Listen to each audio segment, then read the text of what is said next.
গালি দিয়ে ভাইরাল হতে চায়। রাশেদ প্রধানকে কে চেনে? কুলাঙ্গার বলে ভাইরাল হচ্ছে। একটা ব্যাংক কোন রাজনৈতিক দলকে মাসে মাসে চাঁদা দিতে পারে? ফকিন্নির বাচ্চা, ফ্যান কেনার ক্ষমতা নয়, ইসলামী ব্যাংকের কর্মকর্তাকে বাধ্য করিস কেন? 3,000 কোটি টাকা লোকসান হয়েছে। এই টাকা কেন লোকসান হলো? কে খেয়েছে? কে খেয়েছে? ইসলামী ব্যাংকের কর্মকর্তারা জামাতে ইসলামের নির্বাচনের গোপন মিটিং এ অংশ নিয়ে তারা তারা পরিকল্পনা করে কিভাবে নির্বাচনে বিজয়ী হবে। একটা ব্যাংক কখনো এইভাবে রাজনৈতিক কার্যক্রমে যুক্ত হতে পারে?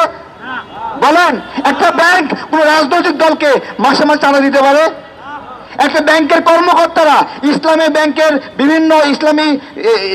ব্যাংকের বিভিন্ন ব্রাঞ্চের কর্মকর্তাদেরকে বাধ্য করা হচ্ছে তারা জামাতে ইসলামের বিভিন্ন শাখার ফ্যান কিনে দেবে।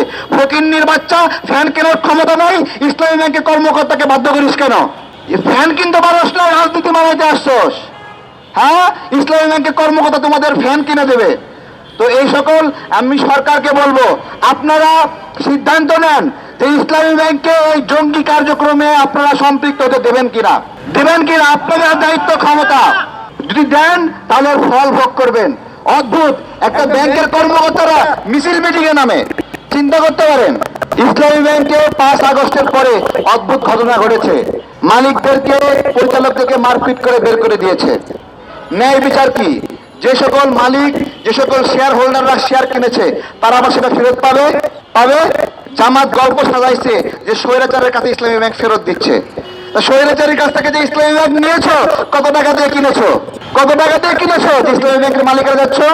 সারা বাংলাদেশে উগ্র রাজনীতি ছড়াছড়ি ভাই শুরু হয়েছে সেই সাউয়া ছেড়া দিয়া। বলেন, বক্তব্যটা অনেক সুন্দর ছিল নি? ভাল লাগছিল না শুনতে? ও ছিড়বে আর একজন ছিড়বে। ভাইরাল হওয়ার উপায় গালিগালাজ, গালি দিয়ে ভাইরাল হতে চায়। রাশেদ প্রধানকে কে চেনে? কুলাঙ্গার বলে ভাইরাল হচ্ছে।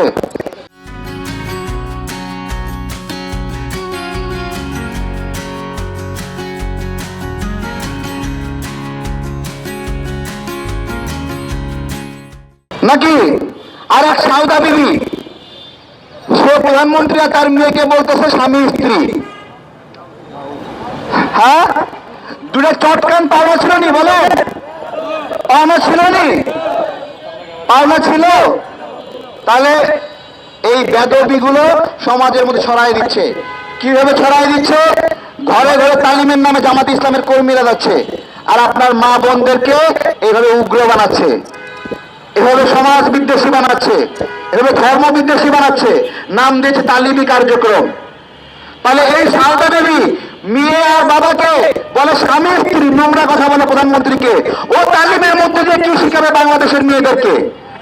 বলেন, ও যে হিজাবটা পড়ছে ও তো চরিত্র ঠিক নাই। বাবার মেয়েকে স্বামী স্ত্রী বলে, ওর চরিত্র কি আছে? ওর হিজাবটা খুলে চেহারা দেখানো জরুরি ছিল কিনা? বলেন, হিজাবটা পয়লা আছে, তারপরে কারে কোন গাড়ি দেয়, কোন রাস্তার মধ্যে বসে থাকে খদ্দের ধরে, তার কোনো প্রমাণ নাই। ও আব্দুর রহিমের মেয়ের, জব্বারের মেয়ে না শফিকুরের মেয়ে নাকি গোলাম পরের মেয়ে চেনা যায় না, কারণ হিজাব পরে আছে। এইভাবে সমাজের মধ্যে বিদ্বেষ ছড়াচ্ছে বন্ধুরা, এইভাবে সমাজের মধ্যে উগ্রতা ছড়াচ্ছে। ফেসবুক খুললেই অমুকের পুত জারজ দালাল এগুলোতে ভরে ফেলেছে। মুক্তিযুদ্ধের পক্ষে কথা বললে জামাত ইসলাম বলে ভারতের দালাল। ওদের বাবারা রাজাকাররা যখন আত্মসমর্পণ করেছিল তার আগেও বলেছিল মুক্তিযোদ্ধারা ভারতের দালাল। সেই সময় বলতো মুক্তিযোদ্ধারা ভারতের দালাল, এই সময় বলতে মুক্তিযোদ্ধার ভারতের দালাল।